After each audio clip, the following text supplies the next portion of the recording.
komunikasi yang efektif di masa yang akan datang, di masa yang tidak terlalu lama. Kembangannya udah mulai banyak. Tuh.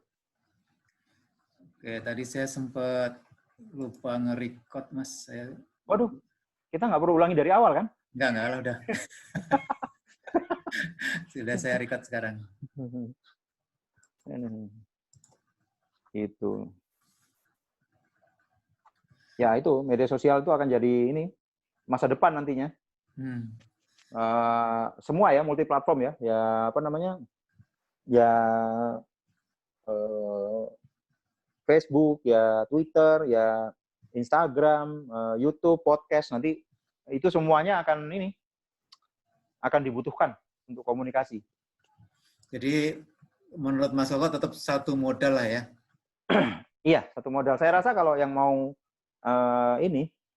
membangun karir di politik, milikilah media sosial yang lengkap. Sama berhati-hatilah posting. Dan sering-seringlah menghapus postingan lama Anda. Sebelum di-screenshot orang ya? Screenshot. Astaga. Mas, ini saya biar agak kelihatan ini, Mas, ngambil penelitian ya. Wih, ngeri. Ngambil penelitian. Jadi kadang-kadang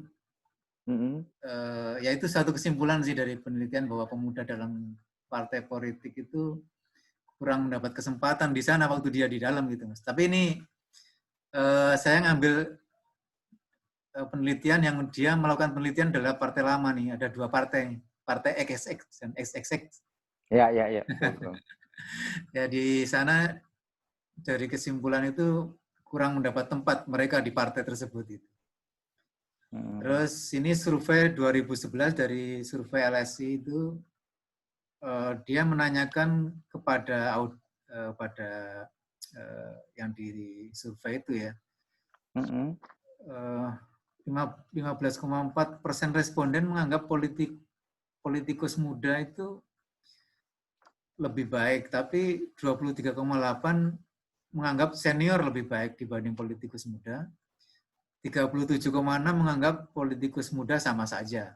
Tapi ini tahun 2011 ya, Mas. Saya nggak tahu apakah LSI udah ngambil survei lagi sekarang gitu. Jadi ini kita ngomong sudah masuk ke dalam partai politik, Mas. Menurut Mas Koko, ketika dia sudah masuk dalam partai politik, apakah dia memang tidak punya kesempatan untuk memberi sesuatu sehingga dia bisa menjadi lebih baik dari politisi lama gitu? Menurut Mas Koko? Tergantung orangnya sih. Nggak hanya hari ini ya.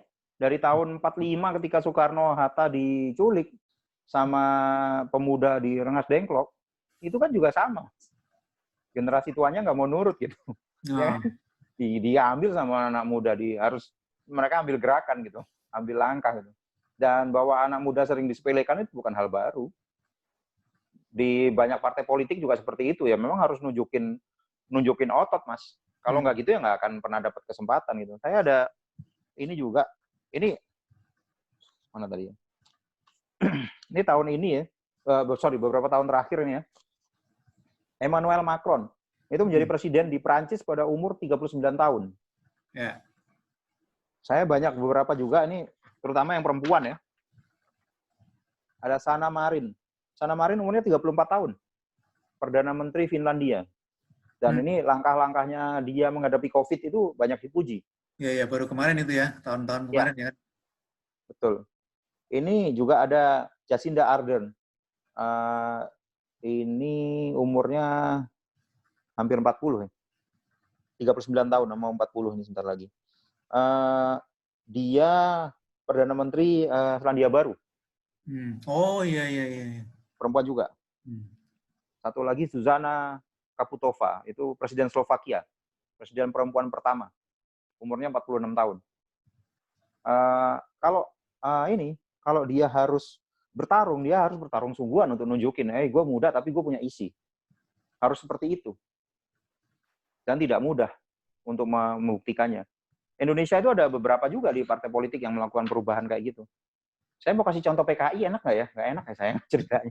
Jadi pada saat habis pemberontakan Madiun 48 sama apa gitu ya.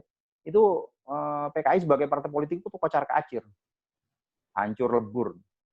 Ada 3 orang Trisula PKI hari itu ya, ada DN Aidit, ada Nyoto, satu lagi siapa lupa saya, Lukman atau siapa itu. 3 itu berhasil melakukan konsolidasi partai. Dulu ini mereka nggak bisa dapat kesempatan karena banyak generasi tua kan. Habis kejadian itu mereka berhasil membagikan PKI jadi partai terbesar keempat. Itu luar biasa kerjanya gitu. Ya memang harus nunjukin bahwa itu memberi lagi contoh bahwa anak muda juga harus nunjukin diri gitu. Gak ada orang bisa merundung kita karena usia gitu. Gak boleh mundur. Gak bisa kita dirundung, oh kamu muda, kamu nanti dulu, gak bisa gitu. Yang harus ditentukan itu ya merit system. Apa yang akan dilakukan segala. Kalau muda punya pikiran brilian, kenapa gitu? Yeah. Akhirnya itu yang membuat anak muda itu nggak mau berpolitik ya kayak begitu. Kalau mau niat berpolitik, puguh ya apa mas ya? Puguh itu harus kukuh di situ, harus punya kemauan yang keras. Kalau enggak ya kepental pun nggak apa-apa gitu. Pilih hal yang lain mungkin yang lebih menarik dari politik banyak juga gitu. Tapi kalau sudah mau berpolitik sungguh-sungguh, ya harus puguh gitu. Ya kan? Steve Jobs drop out. Oh iya. Drop out sekolah, ya kan? Yeah. Turn out to be dia yang punya pemikiran menarik terhadap Macintosh gitu kan. Sampai kemudian iPhone segala macam gitu kan. Itu dia. Mark Zuckerberg gimana? Facebook. Yeah. Tekanan ke dia itu juga luar biasa dari orang-orang tua, dari politik segala macam gitu. Itu anak muda ya harus punya keberanian seperti itu. Saya rasa sih bukan tidak mungkin nanti di Indonesia juga muncul anak-anak muda seperti itu. Saya lihat dari dunia seni, olahraga itu banyak bibitnya itu.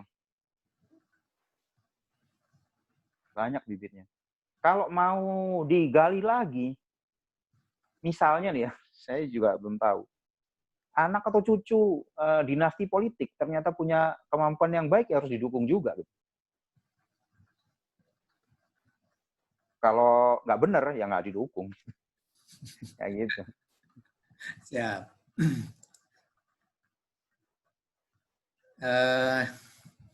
Ini tadi balik ke motif Mas, saya sih juga motif saja, katanya ada motif oportunis dan motif idealis.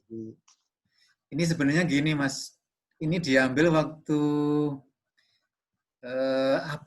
gerakan di Pilkada Jogja waktu itu ya, 2017 itu kan banyak kegelisahan di sana. Mereka membuat gerakan ya kayak konvensi juga, tapi di luar partai gitu ya. Yang sampai waktu itu kalau nggak salah menelurkan Garin Nugroho sama siapa gitu untuk tapi nggak jadi itu kan, menjadi wali kota Jogja. Nah di situ katanya sih ada motif oportunis itu ya dari para relawan, anggota tim. Terus ada juga yang ditugaskan sama dosennya, Mas. Nah saya nggak tahu kalau misalnya ini orang anak muda ditugasi sama dosennya untuk awalnya kan dia motif oportunis, kira-kira bisa nyemplung nggak akhirnya itu Mas kalau kayak gitu tuh, yang model-model karena disuruh tugas aja gitu, ditugasin. Ya bisa aja sih Mas, bisa aja. Hal-hal itu kan kadang kita itu terjerumus dari kebetulan yang satu ke kebetulan yang lain gitu. Itu bisa, sering ya? Juga terjadi. Bisa aja. Saya itu nggak punya skill menulis sebelumnya Mas, sama sekali. Sama sekali saya nulis biasa aja, jauh banget sama kakak saya. Saya sering iri, kakak saya itu jago sekali bikin puisi, jago main teater, menulis juga bagus gitu. Satu hari saya di kampus gitu kan, di kuliah, secara kebetulan ada satu cewek yang saya suka itu masuk janjian sama saya, masuk ke jaringan pers mahasiswa. Akhirnya saya yang serius di sana, dia enggak.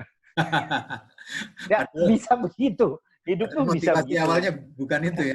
Bukan itu. Akhirnya saya jatuh cinta beneran sama pers itu di situ.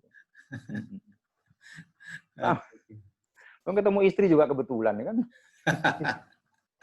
Mas, ini mungkin tadi sempat udah kejawab ya, tapi mungkin tetap saya review juga ya, Mas. Ya. Mungkin di awal kan kita tahu nih kayak PNI, tokoh-tokoh PNI itu pada saat mereka merintis karir politik juga masih sangat muda, Mas. Ya, betul. Kayak Soekarno itu masih 26 tahun mau mendirikan PNI, Muhammad Hatta juga Betul. mendirikan Perhimpunan Indonesia di Belanda waktu itu juga masih 25. Ya. Terus Syahrir itu fenomenal ya. Syahrir itu umur 20 kalau nggak salah sudah mendirikan partai atau menjadi ketua partai lah, belum yang mendirikan bukan dia tapi kemudian dia menjadi ketua partai. Terus Partai apa itu waktu itu dia? dia PNI baru jadinya. PNI baru. PNI baru ya. Oh, awal karena PNI Soekarno kan dia ada dua ini, Mas. Kalau saya nggak salah ya, Soekarno itu benar-benar anti kerjasama dan dia modelnya itu kepemimpinan kuat, langsung gerakan. PNI barunya Syahrir itu model kader, dia sukanya membangun kader. Nah, mereka sempat bersih tegang juga waktu itu. Nah, kalau yang pojok bawah itu saya cuma ngutip gambar majalah Tempo ya waktu ini zaman tahun 80-an di mana anak muda kayaknya memang ya kata Mas Koko tadi 32 tahun benar-benar nggak dilibatkan gitu ya. Di situ Tempo mengatakan ya pemilih pemuda gitu. Jadi yang pemuda itu dianggap sebagai pemilih aja gitu. Pemilih pemuda mau kemana gitu. Terus agak maju ke tahun 98 itu gambar 98 ketika akhirnya pemuda turun untuk menggulingkan kekuasaan itu dan akhirnya terpisah juga mereka. Dia begitu Orde Baru tumbang, ada yang meneruskan di politik, ada yang ya cari makan di tempat lain gitu ya. Nah, sampai di pojok istilahmu, Mas. Gimana? Nah, iya. Nah, sampai yang di pojok bawah itu saya kebetulan ngambil yang paling muda sih, Pas. Ini Mas di anggota legislatif 2019 yang baru itu kan ada 3 anak muda yang umurnya 23 tahun ya. Betul. Ya, betul. Ini kalau nggak salah Nasdem, PAN sama Gerindra ya. Ya, itu kalau saya nggak salah lihat itu Hillary Brigita Lasut ya. Ya, betul. Nah, ini kan coba saya melihat anak-anak muda di zamannya lah ya, Mas. Udah terjun. Yang laki itu siapa ya? Gerindra ya? Saya lupa namanya ya. Muhammad Rahul. Ya. Yang satu lagi dari apa itu? Yang dari tengah. PAN. Dari PAN ya. 23 tahun. Farah Putri. Nah, menurut Mas Koko, 23 tahun masuk di parlemen saat ini. Apa yang jadi akhirnya bisa mereka lakukan sehingga kita bisa membalikan ya paling nggak survei tadi Mas, survei 2019 tadi bahwa anak muda juga akhirnya harus lebih baik lah daripada senior gitu. Misalnya bisa nggak ini Mas? Ya bisa ya. Ya mungkin mulai dari yang mudah gitu. Mereka memperjuangkan apa, memperjuangkan RUU apa gitu. Dasarnya apa, substansinya apa gitu. Itu hal yang sederhana menurut saya yang menunjukkan sikap seperti apa. Gitu. 23 itu umur yang 23 rata-rata umurnya ya. Itu Nyoto itu pada saat menjadi salah satu petinggi PKI itu umur 23. Aidit umur 30. Jadi ya memang akan menghadapi jalan yang terjal, tapi harus berani menunjukkan diri gitu. Jangan sudah kepilih memanfaatkan suara pemuda terus nggak ngapa-ngapain. Iya. Dampaknya buat pemuda itu apa? Itu kalau mau mereka bertahan gitu ya. Iya. Mau bertahan lagi, memperjuangkan lagi gitu. Sebenarnya kita berharap pada paling nggak mereka bertiga dan kakak-kakaknya sedikit di situ supaya politisi muda bisa diakui paling nggak karyanya lah ya, karyanya gitu. Ya mungkin mereka sekarang sedang menorehkan karya tapi kita nggak tahu gitu. Nah, kalau nggak tahu nanti surveinya 0 loh Mas. Ya mereka mungkin menorehkan karya, ya aku nggak tahu, karya wisata mungkin. Karya wisata. Mas, ini Mas. Gitu. Lihat gambar nggak Mas? Apa ini? Nah, sebentar lah, suaranya putus-putus Mas. Oh, sorry. Halo? Halo? Suaramu putus-putus Mas. Sekarang gimana Mas sekarang? Nah, sudah sambung-sambung sekarang. Tadi putus-putus. Oke. Mas ini digambar loh, Mas. Digambar ini kan Kenapa saya semua? Tendensius sekali Anda. ya, Mas kalau yang di pojok kanan itu waktu banjir ya, Mas ya. Waktu banjir Pojok kan, kan? Pojok pojok kiri kali, pojok pojok kiri kiri ya. atas. Nah, Oh ya. Ha. pas banjir terus pas bagi-bagi masker itu kan nggak pakai atribut sama sekali Enggak, kayak nggak enggak. atribut. Terus ada juga yang pakai nggak, saya nggak tahu ini orang melihat Mas Koko sebagai orang PSI atau enggak gitu. Ah, pun. Nah, menurut Mas Koko ini kegiatan ini jadi kan kalau saya ngerti Mas Koko kan memang kita mau TikToknya Hmm. tahu gitu Mas Koko nggak bawa-bawa partai waktu itu gitu. Tapi Ya, ya, ya. mau nggak mau sepertinya ke bawah ya Mas ya. Menurut Mas Koko gimana? Ya memang kayak begitu pada saat kita masuk partai itu secara ideal sih sebenarnya kita terputus gitu. Kita punya kehidupan pribadi yang tidak ada kaitan sama partai, tapi orang nggak akan mau peduli. Hmm, Nggak akan mau peduli. Maka saya pakai jaket ataupun tidak, orang akan melihat saya itu kader PSI. PSI. Iya. Jadi ya saya akan berhati-hati itu. Dalam segala hal itu saya lebih berhati-hati. Karena orang akan melihat saya nggak hanya sebagai person per se, tapi juga sebagai representasi kader partai. Saya nggak nyakitin hati orang, ya kecuali ya beberapa teman di Twitter lah, Mas Picus sama Pak Amal, cuma 2 aja lah ya itu. Yang lain enggak, Kalau di PSI siapa Mas? nggak ada. Paling Bro Bima itu juga ini saling mencederai lah kita, bukan hal baru lah. Itu dia komen di Facebook, kenapa aku dibully katanya. Sebenarnya saya nggak pernah pengen bully Bro Bima, tapi wajahnya itu seakan mengundang saya gitu. Bully saya dong, bully saya. Saya mau gimana gitu. Jadi itu Mas balik lagi bahwa personal sama partai itu susah sekali dilepas gitu. Susah sekali dilepas karena itu berhati-hatilah kalau sudah jadi kader partai, bertindak, mengambil langkah apa itu berhati-hati. Karena mau nggak mau akan berdampak, meskipun dibantah apa segala macam itu akan berdampak. Berhati-hati makanya. Dari sini Mas, kalau seorang anak muda gitu, dia kalau melihat ini berarti begitu dia memutuskan terjun, dia udah kayak membuka pintu ya. Membuka pintu yang dia mungkin nggak tahu bisa kembali atau enggak gitu. Jadi bakalan ada di politik gitu. Gimana Mas?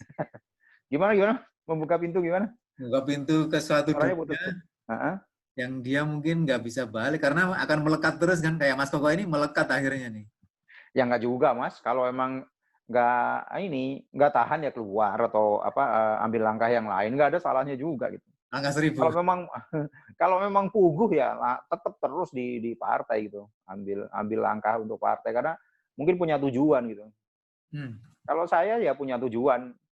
Mas Bagio tahu lah. Ya, ya. Saya nggak akan berhenti sampai cuti melahirkan itu jadi 6 bulan. Saya nggak akan pernah berhenti sampai cuti ayah itu sebulan.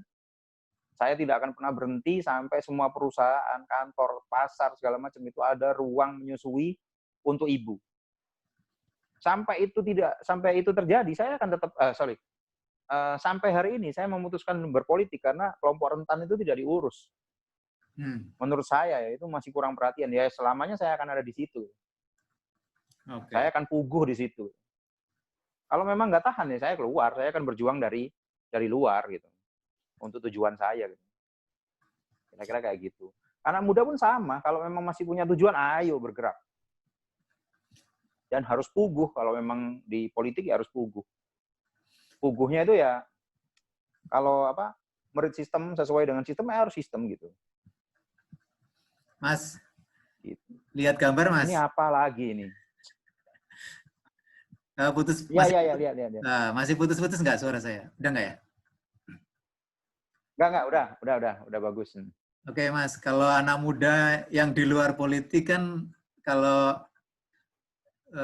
misalnya pengen tahu sebenarnya sehari-hari para politisi itu seperti apa ya gitu. Kalau mereka paling melihatnya kalau di film G30S itu politisi itu lagi ngerokok-ngerokok, rapat. Kalau pengen tahu sebenarnya relasi di dalam satu partai itu seperti apa sih Mas?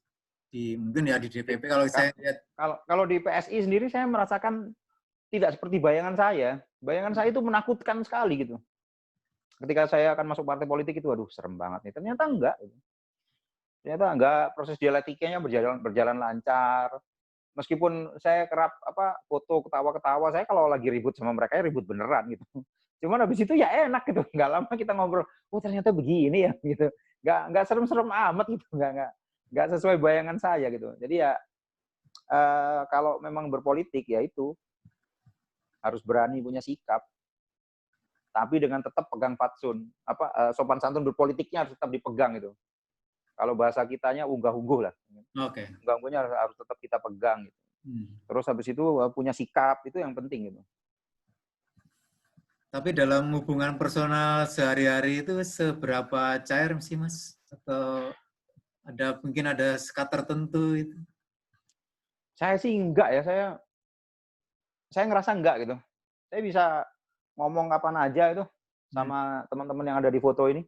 Kecuali sama ketum ya, saya nggak mungkin sering-sering telepon ketum. Oke, siap. Sama Dara itu kita rapat seminggu sekali kan. Waduh. Ngomongin banyak hal. Ini apa nih, IPM ya? Iya, ini kita mau ngomongin IPM sebenarnya, Mas. Aduh. Ya mungkin sedikit aja, Mas. Ini kan ya mungkin narasinya agak panjang, tapi mungkin saya bisa sarikan kalau di Banten itu kan 3 tertinggi itu untuk IPM itu kan Tangsel, Tangerang Kota, terus Cilegon. Terus Kabupaten Tangerang nomor 4 sih, Mas, di bawah IPM-nya. Nanti ini untuk sensus 2015 ya, sensus 2020 sekarang nih, nanti nggak tahu, mungkin outputnya tahun depan baru keluar ya. Nah, kemudian dihubungkan sama partisipasi politik, terus juga kehidupan politik di daerah tersebut, Mas. Nah, Mas Koko kan waktu itu kan di Tangerang Raya ya, mungkin punya pengalaman, ada kaitannya nggak sih, Mas, waktu Mas Koko kampanye sebagai politisi muda, lah anggap aja kan politisi muda di situ kan ya, di Tangerang Raya gitu, apa ada kaitannya nggak, Mas, dengan IPM-nya yang memang tinggi gitu?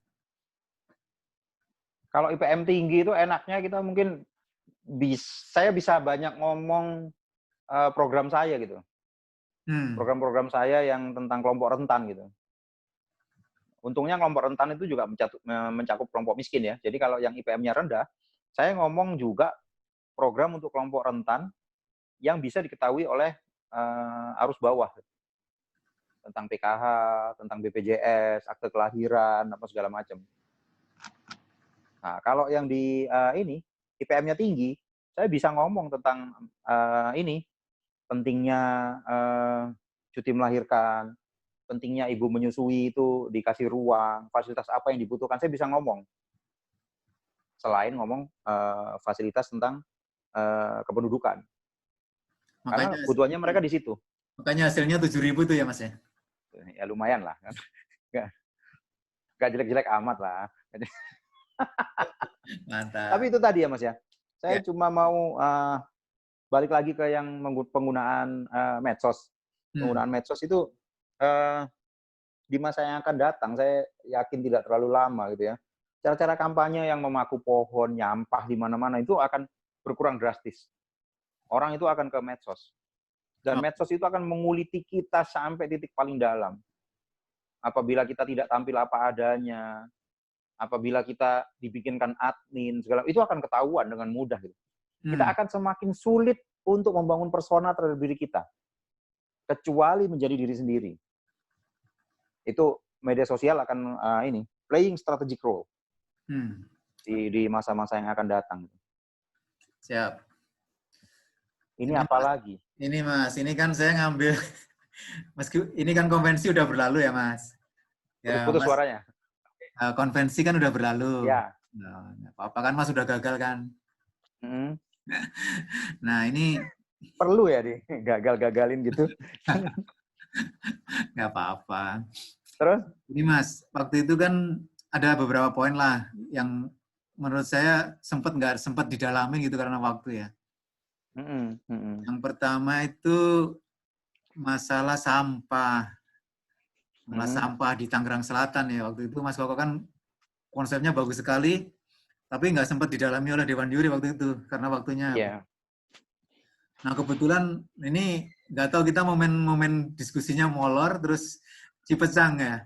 Padahal sebelum Cipecang pun saya Ya. udah mau mengajukan masalah ini, Mas. Jadi konsepnya Mas Koko yang sampah itu mungkin bisa sedikit lah disampaikan lagi, Mas. Sampah di Tangsel itu. Ini serius nih, bisa 2 jam loh. Jadi, gini Mas, masalah longsornya Cipecang itu hanya ini riak-riak kecil dalam permasalahan sampah di Tangsel. Ada masalah besar lagi yang harus diselesaikan, yang lebih parah dari longsor Cipecang itu. Jadi misalnya kita mau kritisi, itu ya harus mengkritisi sambil memberikan ini ya, sebagian juga ini memberikan solusi masa depan persampahan di Tangsel ini seperti apa. Gitu. Masalah Ini statistik kapasitas aja ya. Kapasitas ya. Iya, statistik aja ya. Satu hari itu produksi sampah Tangsel itu 900 sampai 1000 ton per hari. Kapasitas Cipecang itu hanya 250 sampai 300 ton per hari. Sepertiga ya. Ya, itu sisanya kemana? Mas Bagio itu keliling di daerah Serpong Utara atau di daerah Pondok Aren atau Ciputat Timur, Pamulang, whatever gitu ya di Tangsel ya. Akan banyak menemukan yang buang sampah di sini anjing, ada tulisannya ya kan. Ya Allah, kutuklah orang yang membuang sampah di sini. Anda bisa bayangkan, itu lebih kurang 600 sampai 700 ton. Itu sampah akan dibuang di jalan raya, di tanah lapang, di rumah kosong. Habis itu dibakar. Itu saya sempat jalan sama Pak Ketua Fraksi kita, Pak Ferdiansah itu. Saya ke Pondok Cabe Ilir sama dia di satu titik itu sampah ditumpuk di situ luar biasa. Bertahun-tahun. Sehari dibakar 4 kali. 4 kali. Gimana sesak napasnya orang sekitar gitu. Berbilang tahun tidak ada solusi. Saya datang ke situ sama Ferdi, saya foto-foto. Ini gimana Bro Ferdi ya solusinya ya? Iya, saya juga bingung kata Bro Ferdi. Bro Ferdi telepon apa ya, kepala dinas lingkungan hidup atau apa gitu ya. Cuma beda 2 hari terus diangkut bisa bersih loh. Berarti sebenarnya bisa gitu. Karena kalau ada sampai 700 tempat pembuangan sampah ilegal, itu kita nggak bisa tahu sampah apa saja yang ditaruh di situ gitu. Karena itu dibisniskan secara gelap sama siapapun. Ada truk dumping buang sampah di situ. Oh, buang aja Pak, nanti bayar ke saya atau apa. Dan kita nggak tahu yang dibuang apa. Yang dibuang sampah medis, limbah B3, macam-macam. Bisa sangat berbahaya gitu. Nah, di Cipecang pada saat dibikin sampai hari ini tidak dipersiapkan, padahal pertumbuhan Tangsel itu luar biasa. Per tahun ini sebelum COVID ya, kita bisa 7%-an loh pertumbuhan itu. Iya, pertumbuhan 7%. Ya. Pertumbuhan tinggi itu mengakibatkan konsumsi sampah juga, produksi sampah juga meningkat. Produksi sampah meningkat. Tangsel itu segitu. Nasional, itu produksi sampah nasional itu sekitar 68 sampai 70 juta ton setahun. Dari itu, sekitar 70% itu adalah sampah organik, sampah rumah tangga. Sampah organik. Sisanya itu plastik, B3, logam, segala macam. Berarti masalah kita itu adalah sampah organik ini mau diapain? Ini menurut saya harus diselesaikan. Dan penyelesaiannya itu harus berdasarkan komunitas. Mau penyelesaiannya lewat RT, RW, dasar wisma, apapun itu dilakukan dulu, dikurangi dari situ. Mengurangi bebannya. Ya, itu kalau bisnis, itu yang bisnis retail. Masyarakat diurusin dulu. Nah, yang bisnis corporate-nya, kayak di bank itu corporate loan, ya Cipecang ini mau dibikin apa gitu. Kan waktu itu udah denger dong akan dibikin PLTSA kan? Iya. Nah, PLTSA itu aturannya cukup banyak gitu loh. Aturan cukup banyak, termasuk tarif gitu. Tarifnya itu akan tarik ulur antara Pemda sama PLN. Tarifnya ini masuk akal apa enggak segala macam. Habis itu keberlanjutan ininya seperti apa. Karena 80% harus menghasilkan 80% stabil itu untuk konsumsi PLN gitu, untuk dibeli PLN gitu. Kalau enggak bisa dibeli. Nggak bisa dibeli, itu repot sekali gitu. Atau kita bisa dibilang cedera janji segala macam. Terus saya nggak tahu ya, ini bisa jadi saya salah, tapi sampah yang bisa dikonsumsi untuk listrik itu harus dipilah. Habis itu sampah segar. Sementara sampah di Cipecang itu sudah menghumus, sebagian udah jadi racun kayak lindi gitu loh. Apakah itu bisa diproses? Itu saya nggak ngerti. seperti apa penyelesaiannya. Jadi masalah kita itu bukan sekedar kita protes uangnya buat tanggul kok bisa jebol baru 6 bulan, nggak hanya itu gitu. Kita juga harus mikirin solusi jangka panjangnya seperti apa gitu. Itu baru kulit aja ya. Tanggul itu kulit aja ya. Betul. Kalau saya sih mikirnya, saya sempat diskusi panjang sama Gorba ya, sambil protot-prototan sedikit lah ya, tentang insenerator gitu. Gorba pasti sebagai orang lingkungan, saya sempat ngobrol sama dia itu, dia khawatir sekali dengan ini, dioksin. Jadi kayak buangan kimia dari sampah yang dibakar itu bisa meracuni orang. Yeah. Cuma Indonesia itu belum punya alat untuk mendeteksi dioksin itu berbahaya atau tidak, itu tidak tahu kita. Terus ada juga insenerator yang sudah ditemukan itu di dalamnya ada gulungan urea, rotor golongan urea itu bisa nangkep dioksin itu, jadi dioksinnya nggak keluar, ada yang kayak begitu. Ada juga yang pakai cerobong 15 meter ke atas, itu udah nggak ini dioksinnya, terurai di udara, ada yang ngomong gitu ke saya gitu. Nah itu bisa pakai insenerator, bukan PLTSA. Insenerator mungkin bisa lebih pendek dari PLTSA, nggak ada tarik ulur. Nah orang banyak yang ngomong pakai cara komunitas menyelesaikan masalah. Menyelesaikan masalah sampah dengan komunitas itu menyelesaikan masa depan. Masalah kita itu jangka pendek ini. Cipecang itu jangka pendek. Dalam horizon 5 tahun tuh harus settle, bahkan mungkin 3 tahun. Karena sudah ada di situ ya. Dan betul. Saya itu sempat berpikirnya itu insenerator besar. Yang kedua ada teman ngasih saya info itu tentang RDF, refuse derived fuel. Jadi semacam briket gitu loh Mas, dari sampah. Oh. Briket dari sampah itu di Indonesia sudah ada yang jalan, saya lupa di mana, Cilacap atau di mana gitu. Itu saya pengen sekali berkunjung ke sana untuk belajar gitu. Kalau itu bisa dibikin briket gitu ya, di Cilegon, itu banyak sekali pabrik yang banyak sekali boiler sama tanurnya itu butuh bahan bakar ya. Kalau kita bisa jual briket dari sampah itu ke sana, sampah berkurang, dapat pendapatan. Itu menurut saya yang harus diselesaikan seperti itu. Nggak sampai ke intinya ya. Nggak sampai ke intinya. Di Cilegon itu, saya pernah berkunjung ke Cilegon, ada ada 1000 kakak di situ ya. Itu sampahnya bisa dikelola itu, kita malu lah Mas kalau lihat ke sana itu. Dia bisa jadi pupuk cair. Sisa dari pupuk cair itu keluar limbah kayak semacam tanah gitu kan. Itu jadi media tanam. Bisa jadi media tanam tumbuhan. Pupuk cair, media tanam, terus yang plastik apa segala yang kayu apa segala macam itu jadi bahan bakar. Bahan bakarnya itu memproduksi plastik-plastik yang dimasukin di salah satu tangki, diubah jadi semacam ini. Lupa saya prosesnya. Pirolisis. Pirolisis. Jadi plastik-plastik itu bisa dimasak gitu ya, diolah. Plastik-plastiknya itu jadi bahan bakar lagi. Bahan bakarnya di-grading jadi 3. Bisa minyak tanah, bisa bensin, bisa solar. Luar biasa gitu.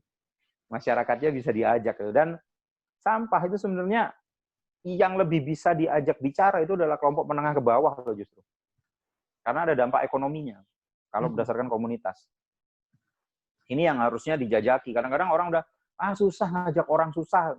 Ngajak orang menengah bawah itu menurut saya itu paradigma itu harus dibalik. Bahwa sampah kalau dikelola ya akan menghasilkan, meskipun sampingan ya itu bisa menghasilkan. Belum lagi kalau belum lagi saya jadi nggak mau dipotong nih kalau sampah. Bisa juga pakai ini black soldier fly, itu lalat tentara hitam atau lalat serdadu hitam. Itu lalatnya itu bertelur, ya kan bertelur. Habis itu menetas jadi larva. Larvanya itu makan sampah, makan sampah organik. Jadi kan tadi 70% sampah kita organik, itu bisa dihabisin sama larva ini. Satu larva itu akan makan 1,5 kali bobot badannya dalam waktu sehari. Nah itu dia pertumbuhannya cepat sekali. Habis itu dia jadi besar, kan? Larvanya itu bisa buat pakan ternak. Bisa unggas, bisa burung, karena proteinnya tinggi. Itu bisa segera dong, Mas? Apa? Bisa segera dong itu? Bisa. Cuma itu harus dilakukan tertutup dan hanya bisa dilakukan komunitas. Komunitas atau dedicated tempat yang dedicated untuk BSF ya. dia tidak bisa dibuka ke open dumping kayak Cipecang. Oh gitu. Jadi saya sempat dengar memang pakai larva, nggak bakal bisa. Karena kenapa nggak bisa? Karena larva itu adalah ini Mas. Aduh, apa ya namanya? Dia organisme terendah dalam piramida makanan, rantai makanan. Jadi dia itu paling lemah. Jadi incaran burung, jadi incaran unggas, jadi incaran tikus. Jadi kalau open dumping, dikasih apa black soldier fly, mereka makan jadi gemuk, dimakanin tikus, tikus datang. Ya percuma juga, naruh juga gitu. Nah karena itu harus tertutup yang bisa dikelola masyarakat atau di instalasi khusus. Gitu. Saya juga sempat ke ini loh, sempat ke Unpam. Unpam itu punya insinerator kelas kecil loh. Yang saya rasa bisa untuk menangani kelas 1 RW itu bisa. Oh, jadi Iya. misalnya satu RW punya satu gitu lumayan ya Mas ya? Iya, itu cukup membantu itu. Cukup membantu, cuma ya itu biayanya harus dipikirkan itu. Itu sih menurut saya bahwa sampah itu masa depan itu masalah sampah itu akan menjadi masalah berkelanjutan di Tangsel kalau tidak ditangani gitu. Oke, siap. Kira-kira begitu. Satu lagi dari konvensi, Mas. Waktu itu kan sempat banyak yang menanyakan dan kayaknya Mas Koko itu mengatakan bahwa disruption di Tangsel itu harus wajib. Nah itu. Dengan kondisi seperti sekarang ini memang seperti apa sih Mas? Akhirnya Mas Koko melihat bahwa disruption di Tangsel terutama ya sistem pemerintahan dan sistem DPRD-nya itu kayaknya memang harus ada disrupsi di situ. Kalau sistem pemerintahan sama apa sudah given. Menurut saya political disruption itu dari sisi kebijakannya, Mas. Pengawasannya, usulannya, solusinya itu kita harus jadi political disruption. Kita itu jadi bulldozer atas semua ketidakjelasan yang menumpuk di Tangsel itu. Dari transportasi, sampah, air, hunian, rencana tata ruang, tata wilayah, pengembangan kota dan kesehatan dan segala macam gitu. Jangan sampai orang berpikir pendapatan Tangsel itu dari sekitar pendapatan daerah ya, belum total PAD ya, dari pajak daerah saja, belum pendapatan asli daerah itu 1,7 triliun itu hampir 1 triliunnya itu dari properti. Jangan sampai mereka yang mengatur RT RW. Tata ruang akan menjadi tata uang di situ. Itu menurut saya kita yang harus jadi bulldozer di situ. Ini saya bahagia sekali melihat 4 anggota DPRD Tangsel ini bekerja luar biasa, melakukan pengawasan banyak turun ke daerah-daerah itu bangga sekali saya ngelihatnya tuh. Mana 4-4-nya lagi turun semua gitu. Itu menurut saya membanggakan itu. Saya sih berharap lebih besar lagi tahun-tahun ke depan ini. Saya senang sekali melihat beberapa teman itu sudah ambil sikap terkait Cipecang dan cukup keras itu layak itu diramaikan itu. Hal-hal kayak begitu. Sehingga bisa jadi saya juga lihat itu usulan-usulannya. Iya, usulan-usulannya itu juga di luar dugaan gitu. Berani sekali gitu. Misalnya pengalihan dana, macam-macam dana lah ya, untuk penanganan COVID, segala macam. Dan terakhir itu yang saya juga kagum adalah ikhlas tanpa ribut itu potong gaji. Untuk penanganan COVID, untuk pengiriman APD ke puskesmas, segala macam itu. Nggak pakai banyak cangcingcong, iya, langsung bikin videonya bahwa saya bersedia gaji saya dipotong. Itu menurut saya itu disruption, bikin yang lain juga gentar gitu. Kayak gitu. Bahkan sampai ke provinsi loh. Iya. Ini provinsi ini kita cuma punya satu kader, punya satu wakil ya, Sismareta ya.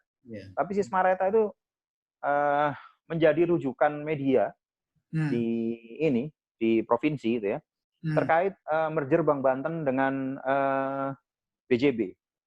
Itu menurut saya membanggakan. Dan dia tuh berani stated ini harus dibuka seterang-terangnya gitu.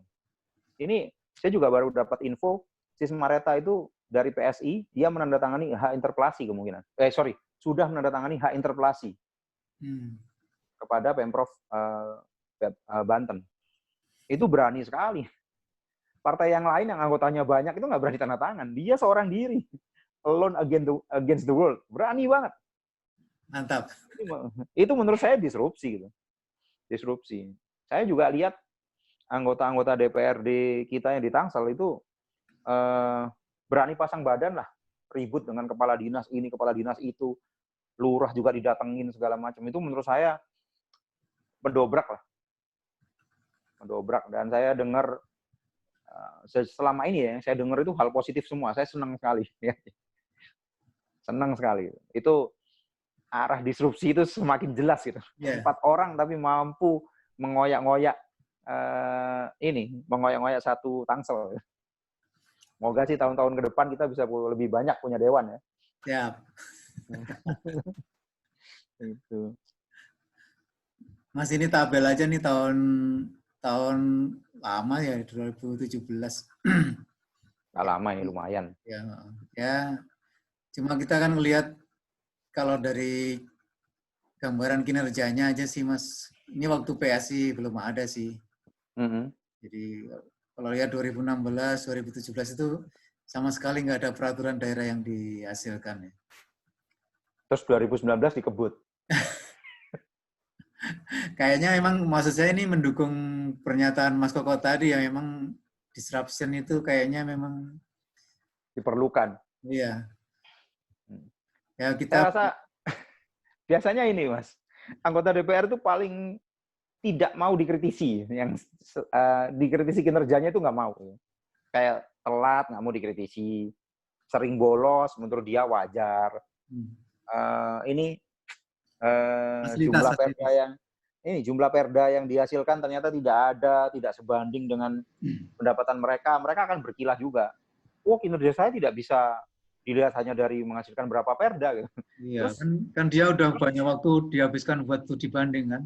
Makanya, dan itu terus kita bisa mengkritisi dari mananya gitu. Jadi ya memang ya harus sama-sama paripurna gitu, harus lengkap gitu. Anggota DPRD itu ya harus produktif menghasilkan perda yang berkualitas, ya kan, berdampak buat masyarakat, melakukan pengawasan terhadap apa yang sudah dilakukan oleh eksekutif, ya kan, berpihak kepada masyarakat untuk melakukan advokasi, harus lengkap dilakukan gitu. Nggak bisa berkilah, oh saya fokus di sini, saya nggak bisa. Kayak gitu.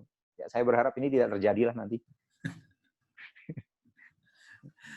Mas. Wah, ini apa nih, Sis Grace? Ini waktu festival 11 sih, ya dia sebuah pengandaian lah yang mengatakan wahai rakyat Indonesia pakailah PSI untuk melawan Goliat gitu. Menurut Mas Koko sampai saat ini masih